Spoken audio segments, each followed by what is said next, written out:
Bonsoir à tous. Dans l'entretien du jour, aujourd'hui, il est question d'économie verte, de production de gaz à effet de serre, de sa réduction, du marché qui régit toutes ces activités. Fabrice Le Sachet, bonsoir. Bonsoir. Merci d'avoir accepté notre invitation.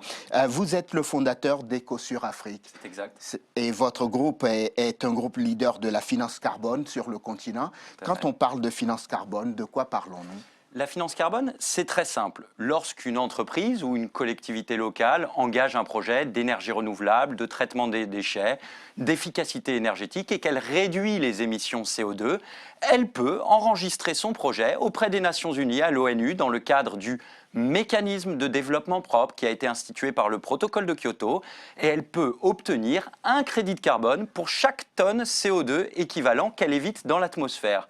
Ces tonnes CO2, ces crédits de carbone qu'elle obtient, elle peut les monétiser, les valoriser, les commercialiser auprès d'entreprises, d'entités qui en ont besoin, par exemple dans l'espace européen, pour remplir leurs obligations juridiquement contraignantes de réduction des émissions CO2. Vous avez donc un marché des crédits de carbone qui s'est instauré avec le protocole de Kyoto. C'est là qu'intervient Ecosur, n'est-ce pas ? Exactement, Ecosur Afrique a deux activités. La première, c'est d'accompagner ces porteurs de projets pour rédiger les documentations auprès de l'ONU et leur permettre d'obtenir un enregistrement pour leur permettre d'obtenir les crédits de carbone. Et ensuite, c'est de les accompagner dans toute la commercialisation, la négociation des crédits de carbone, puisque le but, in fine, c'est bien d'avoir des revenus complémentaires pour les projets en phase d'exploitation. C'est ça l'intérêt des crédits de carbone, c'est un revenu complémentaire. Et un revenu complémentaire, ça veut dire une facilité pour les porteurs de projets de financer leur activité. Si je caricature un peu, comme certains journalistes, vous êtes donc celui qui permet aux entreprises occidentales de continuer à polluer tranquillement. Mais vous êtes un trop bon journaliste pour caricaturer de cette façon. Je pense que ça, c'est vraiment quelque chose qu'on peut balayer d'un revers de la main, puisque en fait, il faut comprendre les marchés du carbone. Dans les pays du Nord, vous avez des plafonds d'émissions. Donc les entreprises sont obligées de réduire leurs émissions CO2. Mais pour certaines entreprises, c'est plus facile que pour d'autres. Pour celles pour lesquelles c'est difficile, on ne veut pas qu'elles ferment leurs usines, on ne veut pas que le coût environnemental se transforme en coût social. Donc on leur permet, pour une partie seulement, pour une partie, il y a des limites d'import, on leur permet de recourir au crédit de carbone en allant acheter ces crédits de carbone dans les pays du Sud. Et pour les pays du Sud, mais c'est avantageux parce que vous avez ainsi des revenus qui sont transférés des pays du Nord vers les pays du Sud. Et donc vous avez un transfert de technologie verte dans les pays du Sud, un développement durable, une dynamique d'amorce qui s'engage. Et donc, c'est un système qu'on peut qualifier de gagnant-gagnant. On va essayer de se montrer pédagogique, d'accord ? Une entreprise A et une entreprise B sont impliquées dans le processus de certification, d'accord ? MDP, qu'est-ce qui se passe à ce moment-là ? Alors, je suis l'entreprise B en Côte d'Ivoire. Oui. J'ai un projet, par exemple, de centrale biomasse. Je vous prends des cas concrets. Allez-y. Un cas concret. Le groupe Sifka a une centrale de biomasse qu'il est en train de développer. En Côte d'Ivoire. Sifka en Côte d'Ivoire Oui. souhaite développer une centrale, c'est le projet Biocala, une centrale de biomasse avec les résidus de palmier à huile. Il vient nous voir, il nous dit, moi, mon projet, il réduit les émissions CO2, il réduit la pollution. J'aimerais obtenir des crédits de carbone pour cette centrale. Donc nous, on répond à Sifka, très bien, on calcule les émissions CO2 qui réduit. Alors comment on fait ça ? On regarde toutes les centrales interconnectées au réseau ivoirien et on dit, voilà, il y a beaucoup de centrales polluantes, thermiques, à gaz ou pas, etc. Et on calcule un facteur d'émission du réseau. Ensuite, on dit, l'électricité produite par Sifka, par la biomasse, par Biocala, est une électricité 100% verte. Oui. Donc pour la même électricité produite, vous avez 100% vert contre du thermique. Et donc, on inscrit, on rédige, on fait les calculs, on dépose auprès de l'ONU et on dit, voilà, quand le projet va être en phase d'exploitation, on veut chaque année, après vérification, après contrôle, avoir des crédits de carbone. Et donc, chaque année, il va y avoir des auditeurs qui viennent sur le terrain et qui vont dire, oui, il y a tant d'électricité qui est injectée au réseau, donc on doit donner tant de crédits de carbone à ce projet. Et ces crédits de carbone, pour parler de l'exemple, par exemple, de Biocala, de Sifka, on les a commercialisés auprès d'une société genevoise, d'un négociant de matières premières, parce que les crédits de carbone, c'est comme une matière première, comme le café, comme le cacao. Ça se vend au comptant, ça se vend à terme, de gré à gré, sur les plateformes de marché. C'est un produit financier. Je sais que vous êtes des traders, en fait. On est négociant, mais je sais l'aspect péjoratif peut-être que vous associez au terme trader. Pour moi, c'est extrêmement positif. Il faut utiliser les forces du marché, il faut utiliser le capitalisme pour essayer de régler des problèmes environnementaux. Est-ce que depuis la mise en place du marché carbone, la finance carbone a réellement permis à réduire l'émission de gaz à effet de serre? Alors, ce qu'on appelle la finance carbone, dans notre cas, c'est le mécanisme de développement propre. Il y a à peu près 8000 projets dans le monde qui ont été enregistrés dans le cadre du mécanisme de développement propre. Plus de 60% de ces projets ont été enregistrés en Chine, Inde et Brésil, qui ont en quelque sorte préempté le mécanisme parce qu'ils ont déposé beaucoup de projets. Et l'Afrique n'a enregistré que 2% du total des projets dans le monde. Donc, nous, ce qu'on dit aujourd'hui, c'est que malgré les statistiques, la dynamique africaine, elle a été engagée il y a 2-3 ans. Et elle a été coupée par la chute des cours sur les marchés. Tiens, on va parler de la chute des cours sur le marché. Vous êtes parmi ceux qui défendent un taux fixe pour les pays africains. Oui, parce qu'on n'est pas des idéologues du marché. Le marché a dysfonctionné. Vous avez un afflux massif de crédits de carbone qui vient justement, on l'a évoqué, de Chine, d'Inde et du Brésil. Et vous avez un espace économique européen où il y a eu une crise économique, donc moins de production industrielle, moins d'émissions CO2. Et donc vous avez eu une chute des cours, plus d'offres, moins de demandes, une chute des cours très brutale, au moment même où l'Afrique prenait part à ce mécanisme de développement propre. Et c'est très clair dans les statistiques. Dans les 3 dernières années, vous voyez que chaque pays africain a enregistré 1 ou 2 activités. Donc c'était le début de quelque chose. Et au moment où il y a eu cette amorce, la chute des cours a empêché, a brisé cet élan. Et nous, ce qu'on demande, c'est une intervention publique des États, une intervention massive, transitoire, urgente, pour offrir un prix minimum plancher au crédit de carbone africain. Alors pourquoi un prix plancher? Parce que quand on a un signal prix et qu'on est un développeur, et quand on a un signal prix qui est donné par l'ONU, par exemple, avec un prix minimum, on est en capacité d'aller lever des financements pour faire son projet. Puisqu'on ne peut pas aujourd'hui réaliser un projet avec 50 centimes d'euros, c'est le prix du marché, de revenus potentiels. En fait, vous êtes des spéculateurs sur le climat, sur la vie des gens.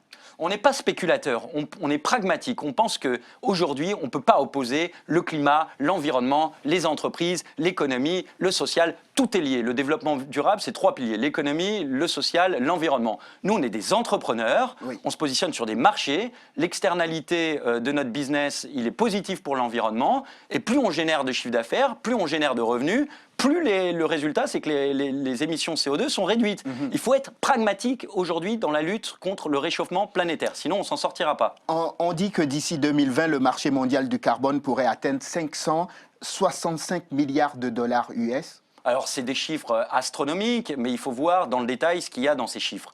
On mélange un peu tout. Il y a les taxes carbone, il y a les systèmes d'échange de quotas CO2, et puis il y a les crédits de carbone internationaux. Les crédits de carbone internationaux, au cours actuel, je peux vous assurer qu'ils ne vont pas atteindre les 500 et quelques milliards. Là, on va être à zéro jusqu'à 2020. C'est ça, aujourd'hui, le paradoxe. C'est que tout le monde parle du climat, de la COP21, mais on a un mécanisme, le MDP, qui existe depuis 10 ans. Et qui aujourd'hui existe jusqu'à 2020. Les infrastructures existent. C'est un système que n'importe quel porteur de projet en Afrique peut utiliser. N'importe quelle entreprise peut déposer son dossier. Et ça, on ne le sait pas suffisamment. Et il existe. Et on parle du fonds vert climatique, qui est sûrement très utile et très complémentaire, mais qui va encore mettre 1 année, 2 années à être déployé avec des règles plus ou moins complexes, en passant par des entités accréditées, tierces, type l'AFD, etc. Le mécanisme de développement propre, c'est un guichet unique pour les porteurs de projets, publics ou privés, où n'importe qui peut aller déposer son dossier. Et pas besoin de créer un nouveau machin, puisque ces infrastructures existent jusqu'à 2020. Fabrice Le Sachet, entre nous, est-ce que la COP21 menace votre business? Pas du tout. Pourquoi la COP21 menacerait notre business? Peut-être que le MDP va disparaître? Alors, le MDP, il ne va pas disparaître. Les infrastructures du MDP, c'est jusqu'à 2020. La COP21 s'intéresse plutôt à la période 2020 et 2030. Mais nous, ce qu'on dit, c'est qu'on n'a pas le luxe d'attendre. Qu'est-ce qu'on fait entre 2015 et 2020? On laisse un mécanisme qui existe sans aucune ressource. C'est un mécanisme qui avait été conçu pour l'Afrique. Donc aujourd'hui, alors que ce mécanisme est bien compris, qu'il est saisi par les porteurs de projets en Afrique, il faut faire quelque chose.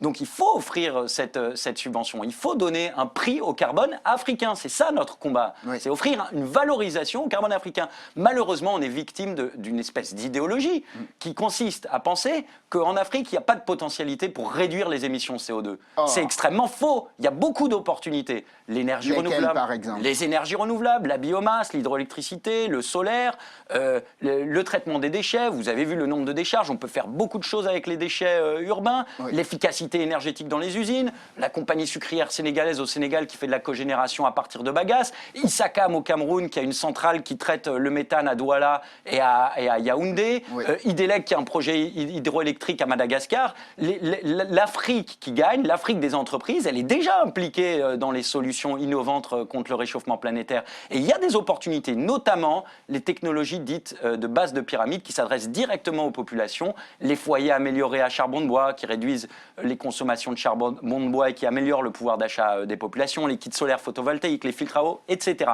Il y a, et comment ne pas parler des forêts, Oui. le potentiel des forêts. Donc l'Afrique est une solution au problème climatique mondial. Combien de partenaires africains avez-vous aujourd'hui?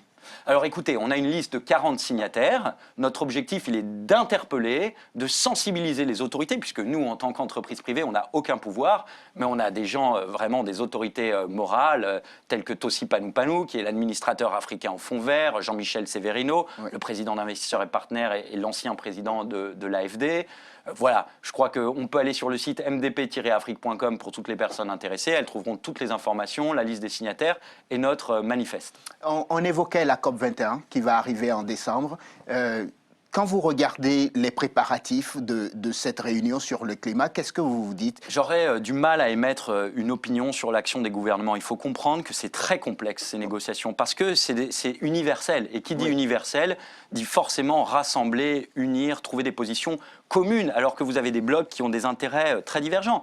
Le G77 dans lequel le groupe Afrique par exemple est présent, vous avez la Chine. Est-ce que réellement la Chine a les mêmes intérêts que l'Afrique sur la question du climat ? Je ne crois pas. Ouais. Donc, vous devez mêler tous ces intérêts divergents. Par contre, ce qu'on dit, c'est que les entreprises privées ne sont pas assez intégrées aux efforts de la communauté internationale pour lutter contre le changement climatique. Et les entreprises privées sont une solution, notamment les startups.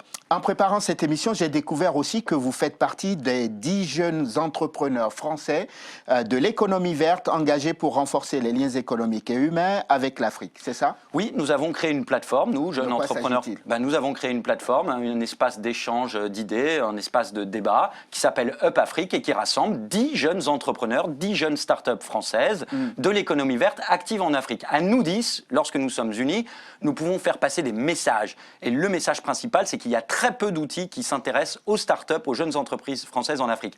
Pour les grands groupes, vous avez des outils. Pour les entrepreneurs africains, vous avez des outils. Pour les entrepreneurs français en Afrique, peu de choses. Alors que nos entreprises sont pleinement impliquées dans le développement durable et contribuent justement à avoir des impacts positifs concrètement sur le terrain au quotidien. Et ces entreprises portent 10 solutions, 10 propositions pour faciliter l'éclosion et la croissance verte et redynamiser les relations franco-africaines sur la base de l'entrepreneuriat et de l'économie verte. Ce sera ma dernière question.